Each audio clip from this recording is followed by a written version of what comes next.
പെട്ടെന്ന് തന്നെ കഴിഞ്ഞു. ഇനിയിപ്പോൾ ദാ ഇതൊരു പാത്രത്തിലേക്ക് മാറ്റി വെക്കാം.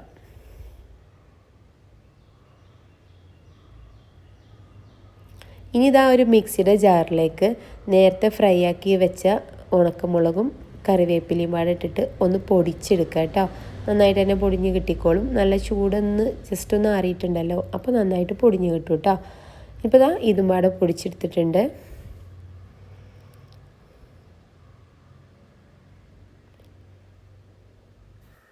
ഇത് നേരത്തെ ഫ്രൈ ആക്കി വെച്ച മാങ്ങയിലോട്ട് ഇട്ട് കൊടുക്കുക.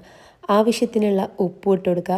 എന്നിട്ട് നേരത്തെ ഫ്രൈ ആക്കിയ വേപ്പില മാങ്ങയൊക്കെ ഫ്രൈ ആക്കിയ ആ ഓയിലുണ്ടല്ലോ, അതൊന്ന് 1 ടീസ്പൂൺ ഇട്ട് കൊടുത്തിട്ട് നന്നായിട്ട് മിക്സ് ആക്കി കൊടുക്കുക കേട്ടോ.